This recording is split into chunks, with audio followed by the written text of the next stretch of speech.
Good afternoon. My name is Scott Campshafer, and I'm a clinical social worker here in Austin, Texas. And I was hoping to talk to you today about the difference between high libido and sex addiction or compulsive sexual behavior.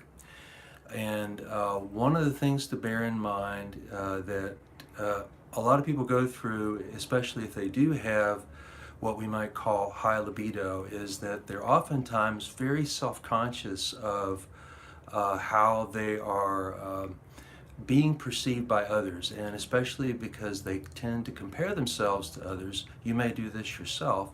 You see that others seem to want and pursue sex at a different level than you do, and you might feel that somehow you're the oddball or you're the strange one because you seem to be more interested in sex than other people.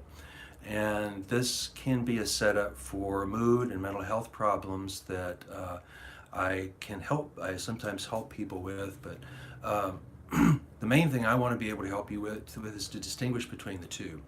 And one of the things, the top things to bear in mind is that not all libidos are created equally.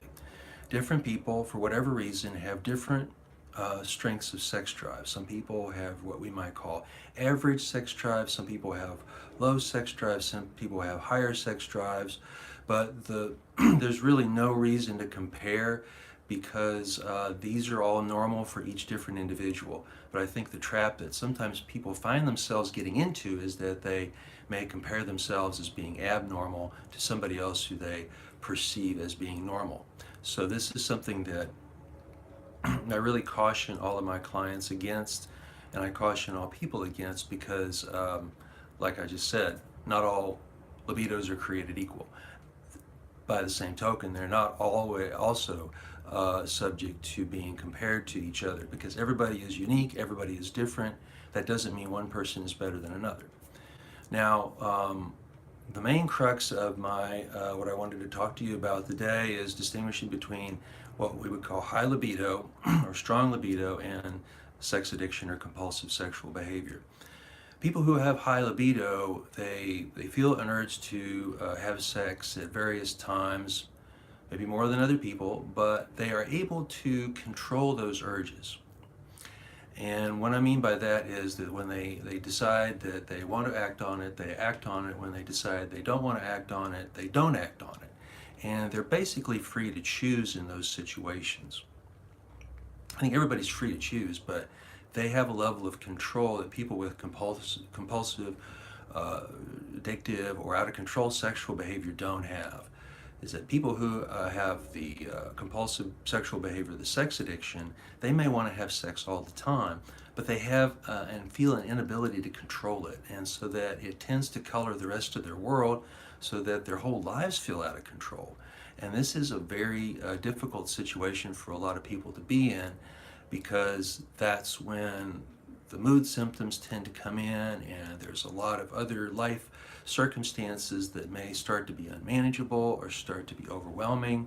And this is when people typically will ask others and will seek help for the compulsive sexual behavior. So hopefully that's a clear line of demarcation between high libido and sex addiction or out of control sexual behavior. But if you do feel like you're in this latter group, I think it's really important for you to talk to somebody, to confide in somebody that you trust, so that they can suggest some possible options for dealing with the issue. Because the more people who have out of control sexual behavior or sex addiction live in secrecy, the more the problem tends to snowball and get worse. So finding somebody to confide in and being able to tell them about it is really important. It's probably not the last person you had sex with, who you may or may not know very well, but somebody else who doesn't have a vested interest in you, either having sex with them or not having sex with them, to objectively give you some feedback on the problem.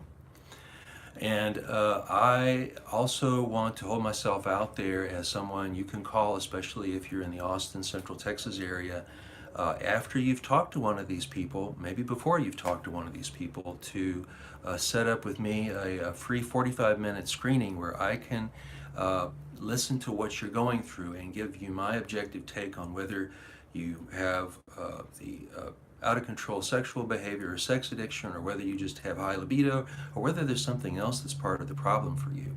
But you really never lose by just keeping it all to yourself. And that's the mistake I think a lot of people have with this kind of behavior, is they feel like they have to keep it all to themselves. And again, as I mentioned earlier, that tends to worsen the problem.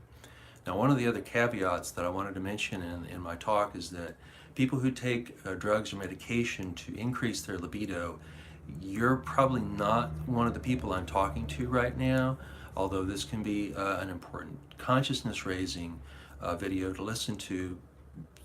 You're really not the subject of this discussion, because otherwise you would probably have an average or a low libido, and that's not really, that's more kind of the group that you start at and identify with. So I really encourage everybody who has any question about this to get help and get some ideas and feedback as far as what the situation is from somebody else's point of view.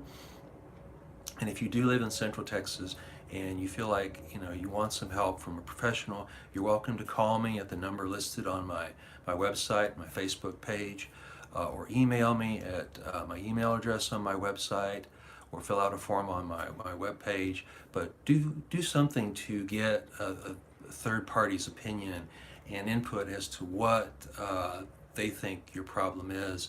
They may validate what you already believe, or they may think of something that's totally unknown to you, but the main thing is to ask for support and help if you need it.